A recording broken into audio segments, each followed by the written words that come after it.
That is. I did have a dual Numbers agency. are good, better, everything. Everything goes up. Bank account looks healthier.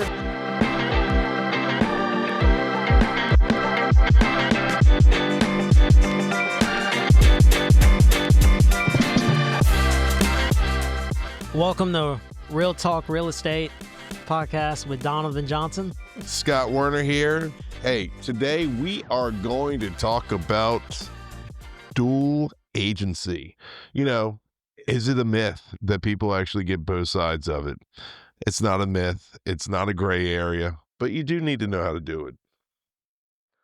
So, what is dual agency and why is it risky? Dual agency is dual, so both sides, buyer and seller, you'll be representing on the transaction.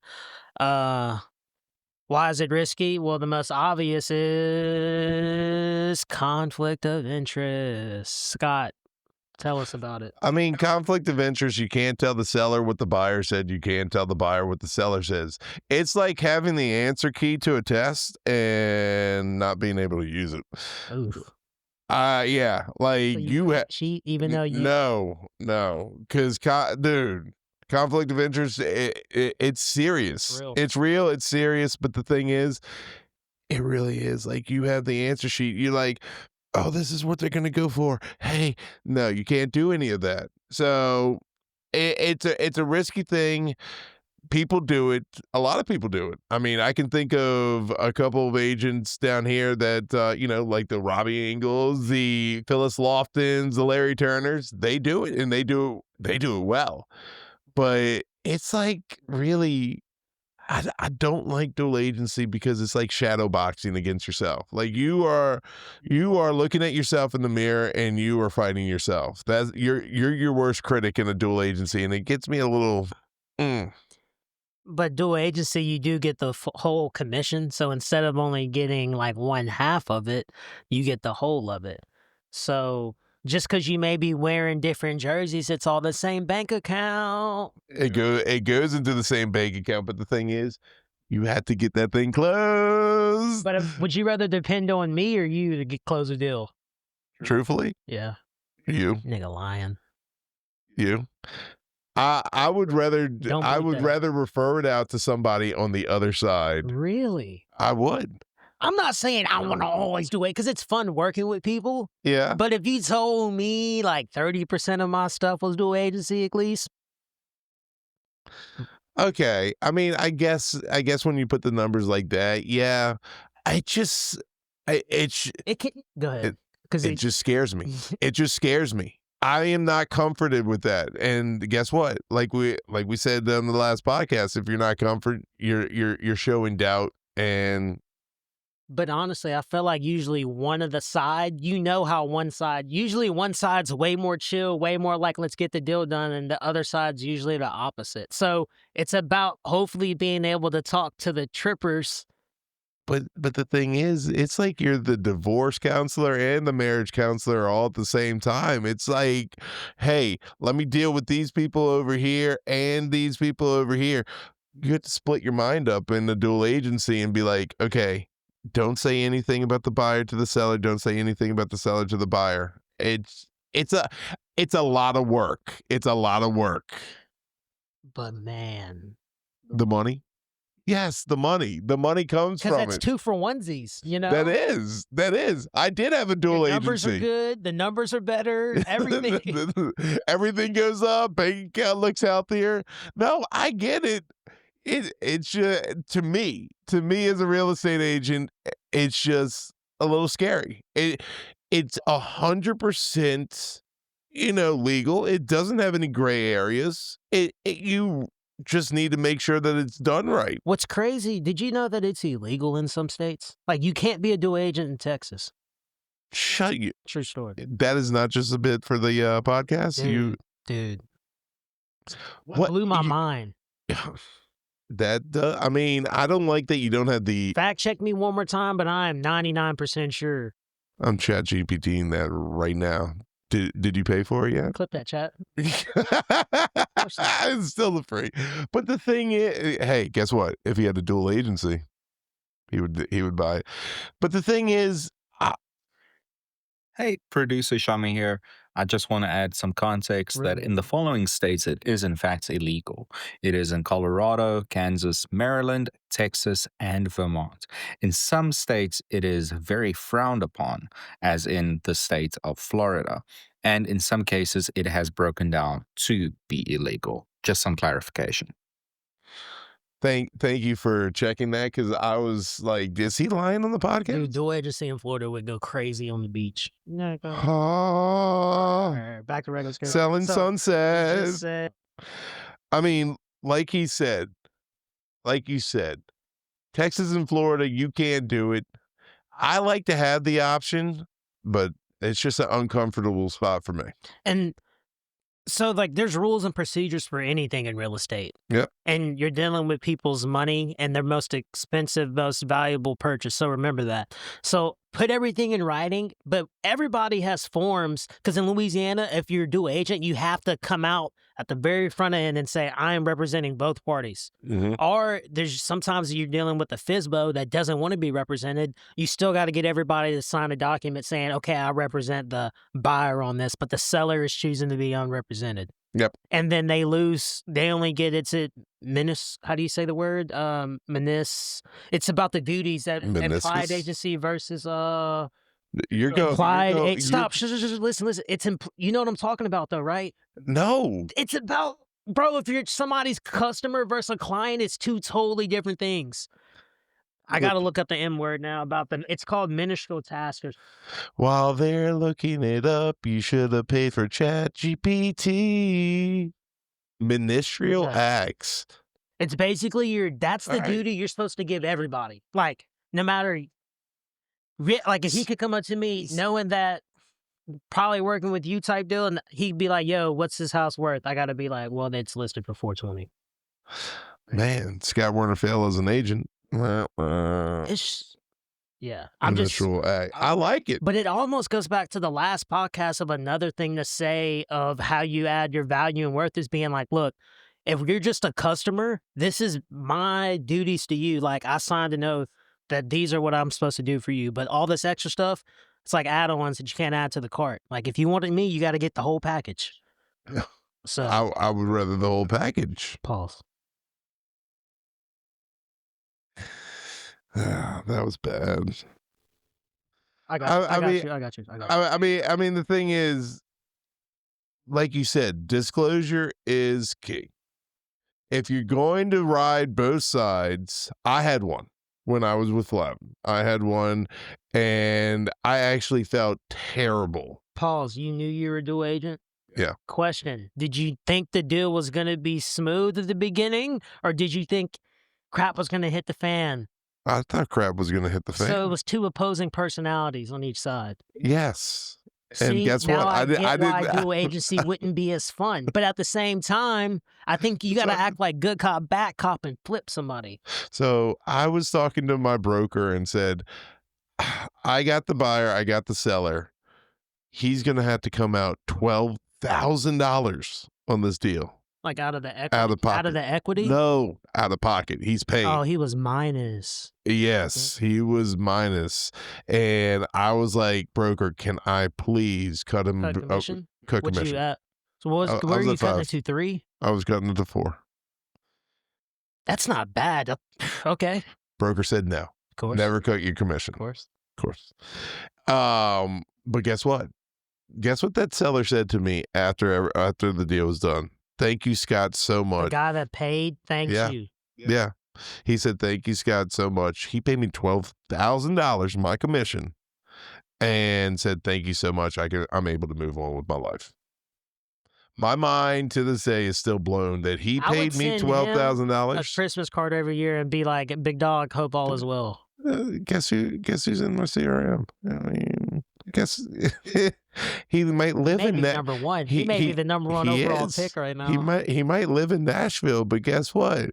There's EXP agents in Nashville. It's a good referral fee too. Exactly. Hit Especially that referral. in-house. Congrats. I mean, but that's the thing. Dual agency is scary. People probably do it better than me. Definitely do it better than me, and people know how to do it better than me. But like you said, 30% of your deals, if it's dual agent, that's not scary. But if you try to be like, I'm 100% dual agent all the time, I think you'll burn yourself out because it is a team game regardless, and it is good sometimes for to only have to worry about certain things, you know. yeah, Because like if you're the agent, in theory, you're doing pre work more than post work. yes, The only thing you're really doing is post once it's listed is inspection response, and then hoping you don't get back a bad appraisal. yeah, Other than that, it's about client relations and just keeping it flowing. that's all it But the is. buyer, you're jumping through hoops, you're spending time going look at homes, you're ordering inspections, appraisals, it's a whole ringer, and sometimes that could bog you down. Like I think it's good to have eventually I want my business to be like way, way more listings. Yeah, But right now I'm working with buyers and I'm okay with that. yeah. It is what it is. And I It's just that you repetition helps things out. So maybe if I had more repetition as a dual agent, I would feel more comfortable with it. Right now, I like the buyers, I like the sellers, and I, if it's like a brand new house, new build, okay, I'll take dual agent on that because that should be pretty easy. actually. It should be pretty easy. Yeah, look, if inspections go bad, you tell the contractor, hey, these are the things that they want. You hand them the inspection book and say, fix it. It's a new house.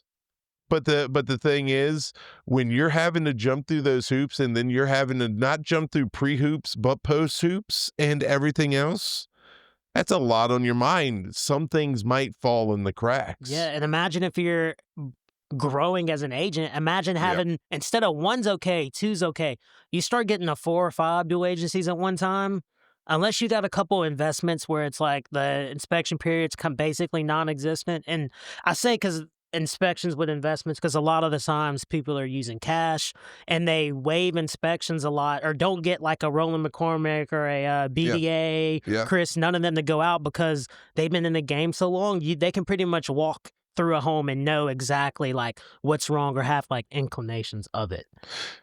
The thing that I wanted to say about dual agency is the scary thing for me was when I had that dual agent done. The thing is, my buyer was trying to act a fool. Like there was 50 something issues in the home inspection, and they asked for 36. No, Mm, I'm like, okay, we're gonna have to bring your number down a lot because it was an all cash offer. She had the money. mm. And so she like bogged him down on the price. And then, which I guess I did to myself, but then she wanted like all these items done. I'm like, look, can we, can you help a brother out? Can you, I mean, I know that I had to go talk to But myself, but I like had for to real go, though, like if I was on the phone right now, like Scott, I want all this stuff done. What are you telling me? I can Scott, ask, I hate this inspection report. I don't want to pull out, but I'm really worried about a lot of stuff right now. what am I saying? Yeah. How do you want to position yourself? Do you want to get the big items done or do you want to get every item done? You have to position yourself because So if you do not position yourself to get the bigger items done and you ask for a laundry list of items, they're going to say no. Or they're probably going to say no. And then you're like, "Oh no, I was just kidding. Let me have these things." Then they know that they have you. Keep yourself with the leverage. and remember how it goes in with our deal at least it's buyer response, seller response, buyer final. Yeah. And as far as I know, you can only go back and forth like it's a one-time counter. It's not like you're negotiating a price and you're countering back and forth. I think you can do multiples. I'm not 100% sure on that, but the thing is, once they know that you want the house, once they see that you come back, Dude, yeah, I see what you're saying. they have the leverage on their side and they're going to be like, "I got you." So, big items now gone. You got the best price on the listing price on the listing. You got the best price that we can do. We're not doing any more. But if you ask for the big items, you got the best price and the big items done. Take the smaller items. use a handyman to come and put some weather stripping in underneath doors and things like that. Take a, I guess you could say, take a minor L, but it's really not taking an L. It's how you're going to position yourself. Do you want to come out on top and have the big items done? Or do you want to have no items done? And the funny thing that you are bringing up right now, the reason why I'm so versed in this, because I just had to do it to one of my And buyers. I didn't even know that, chat. That wasn't like a setup. So No, that was not an assist. That was straight up. I was curious. I just had to do that, and that's the word that I use. I said, "How do you want to position yourself?" Like, I'm actually gonna write that down for myself. So, I mean, but that when you're dual agent, how do you position yourself against yourself? I mean, when I think of dual agency, I think of the movie Creed when Rocky's like, "That's your biggest adversary. Look in the mirror. That's your biggest adversary." I'm like, how do you box against yourself and throw a punch and block it? That's what dual agency in my mind is, and that's just my mind. People do it. People know how to do it, and people know how to fight it. They're good at it. I hope to be good at it because, like you said, who wouldn't love giving Devin the money? It's just something that you have to practice. Know your scripts. Know who you are. Know your worth. I'm gonna say one last thing for dual agency advocacy. Scott, on all your signs, don't you have your personal number and not just like the office number? Mhm. On my rider. I feel like the writer saying, "Don't f with nobody. Please call me first." I think so, but the other thing on the rider is just letting the people know whose home it is. I don't. Yes, I get the calls for my listings, but that doesn't mean that I wouldn't rep them out to somebody else on the team. I like it. So, hey guys, once again, Real Talk Real Estate. Donovan's going to give the outro of the likes and everything. So look at him. Thank y'all again for joining. Shout out our sponsors unofficially. The Buzz Coffee and More just opened up on Country Club, right there across from what's right there? Albertsons. Look at you. Thank you, Sean Murray. But yeah, 2 locations now right here on East McNeese and across from Albertsons on Country Club. Shout out Maggie and them. Shout out y'all that follow us. Shout out the dude that's about to write us an intro. Biggest shout out to God though, because I know we're goofy and play around a lot, but it is a blessing just to be here, and every day is valuable. So just take everything to heart. You just never know. So just all love at the bottom. Thank y'all. Game point.